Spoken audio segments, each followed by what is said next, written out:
Hey everybody, time for another 5 on Friday. This is Steve with the Scapers Network. You ask the questions in the comments below. I will answer them about your landscape business. I haven't done one of these videos in a while. I'm going to try to keep doing more of these.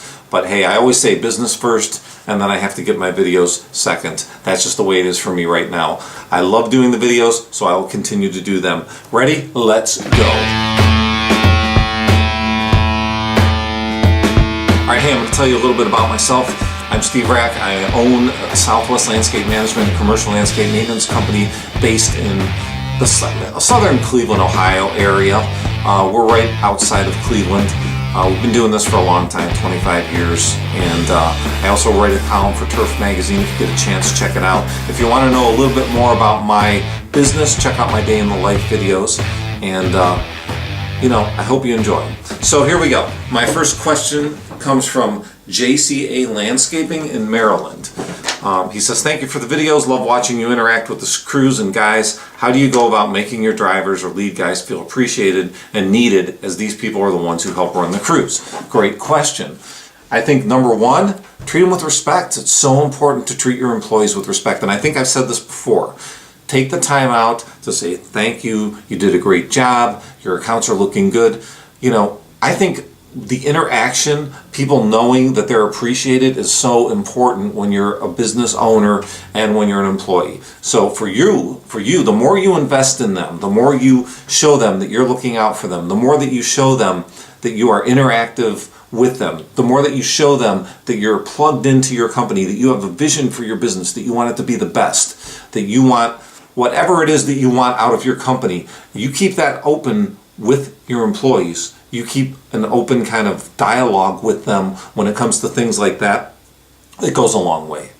Also, there's some other things that we're doing, and I think that this is something that is, unfortunately, I think it's part of maybe the way the labor force is for us, but we've done a couple of things that I think are very interesting and they're working. Okay, so before you watch this video and say, oh, you know what, I think that's a stupid idea. Think about this for a minute. We need our employees here every day. Okay, I need my people, because if I don't have my employees, I cannot get the work done. I can't do it all myself. So we use Uber to pick up our employees. So if an employee can't make it in, if something happens to their car, or if somebody can't get a ride or whatever, we use Uber, and here's what we do. I make them pay the first $10, I pay the rest. I've checked the pricing for most of my employees. It costs about $25 each way. So I'm going to pay $15, they're going to pay $10. They're going to get to work all day. I'm going to have my people here. I know it's a little extreme, but you know what? It works for me. Okay, and I think it's a good idea because a lot of times they are so appreciative. The last time I did this, the guy, when I was pulling in the driveway to the shop in the morning, and he was leaning out of the truck saying, "Hey Steve, thanks, I'm here, I appreciate it so much." You have to think a little bit outside the box to show people that they're appreciated. I know this isn't addressing my key people, but this is addressing everybody who works for you, from your key people all the way down to the guy that just started yesterday. Having a good solid training program is important. Knowing what their expectations are is important. As far as other things, showing appreciation, we just had a big training rodeo. Check out my video. I believe it was called Landscape Training Day. We try to do cookouts and things like that for them. I try to have meetings with them. Sometimes, we have coffee and donuts, things like that. So little things like that. But I think most importantly is just to treat them with respect, show them that they're appreciated. Thanks for the question, and thanks for subscribing, JCA Landscaping. I appreciate it. Question number 2 comes from Gonzo. I run a small landscape business out of Brooklyn. I've only been growing it for 4 years, but I'm having trouble finding good customers, so I still work a full-time job. Any suggestions? I have some suggestions. I think when you're trying to work a full-time job and do this gig on the side, it's super hard. And so it's going to be harder now because you're trying to do both. And I think what's important is that you have to realize that you can't really turn it off at this point. You have to constantly be grinding. Like, this has got to be in your possession 24/7, which it usually is anyway, right? So when somebody calls you after hours or on a Saturday or on a Sunday, you're going to have to really go and get that call and go aggressive after whatever it is that you need to do to grow your business, because that is a really important step in getting it off the ground. Being plugged in 24/7 to what's going on out there.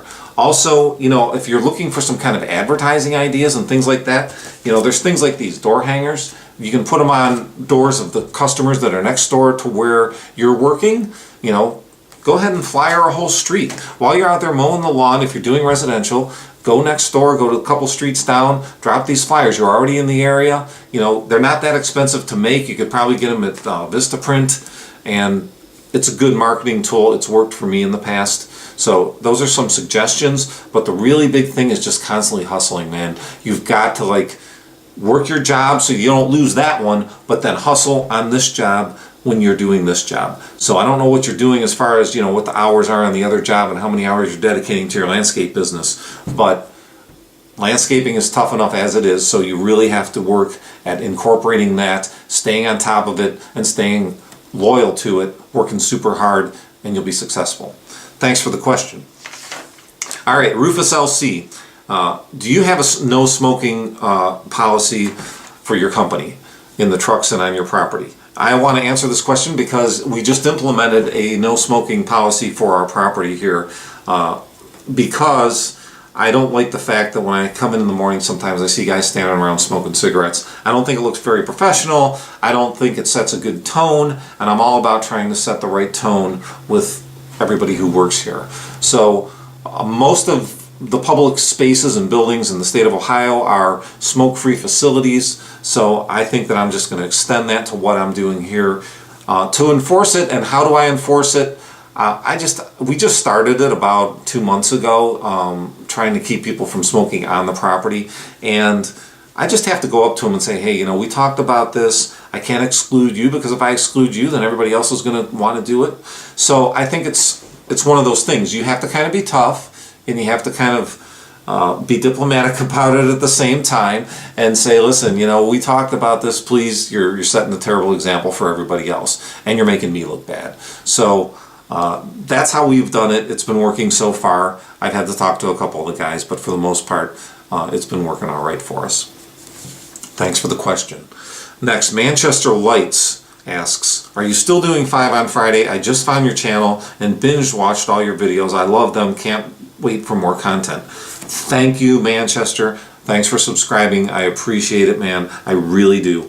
The question you are asking is, what do you do when the leaves come for your weekly lawn maintenance accounts? Do you come every week? And how often do you blow out the beds? Yes, every week we do clean up the leaves for the most part on our accounts. Even though we're doing commercial jobs, we try to pick up the leaves off the grass. The beds are a gray area because we usually try to wait until the leaves all fall and then knock out the beds maybe 1 or 2 times towards the end of the season. If it's in the contract that we have to do the beds every time, then we'll do it, but we really don't have too many of those in our contracts. Here in Cleveland, we got a lot of leaves, a lot of trees. We have fall, and when it happens a lot all at once. So toward the end, we really are hustling, getting these leaves cleaned up, and that's when we really make the final push. We'll just go to each job and spend a long amount of time there trying to get the leaves done. So it's case by case, but for the most part, every week off the lawns, and then toward the end of the season, the whole property. Thanks for the question, Manchester Lights. All right, I have one more question, and then we're done. So, JK Seasonal Services says, I love watching your videos and appreciate the help and support you provide your viewers with your videos. My question is, do you have any vending machines at your shop or office for employees and visitors? I don't, but I think it's a good idea. It allows them to get something to eat maybe, or something to drink. And if I was going to do it here, I think I would do it for super cheap. I wouldn't charge a lot for it, so it would be more of a benefit for my employees. I'd like to hear from some of you, if you have them, how they're working out for you, and maybe if you have any suggestions of companies that might be available in the Ohio, Cleveland area that might be available for doing vending machines or renting them out to businesses. I'm not even sure how that works, but I do think it's a good idea. I would like to implement that here. We have some benefits here. We have a refrigerator with some drinks in it and things like that, but nothing really substantial. So, JK Seasonal Services, thanks for the question. I appreciate it. Everybody, thanks for watching. I will be back. Are all you guys going to GIE? Because if so, I want to do some kind of meetup. So we'll talk about that next time maybe. Also, I'd like to do a video about talking about GIE a little bit. So it's coming up in a month, I think. So I'm already signed up and looking forward to being there. So with that being said, thanks again. Please hit subscribe if you're not already subscribed. Share the video. Ask your questions. I'll answer them. I read every single comment, okay? Thanks again. I appreciate it. We'll see you next time.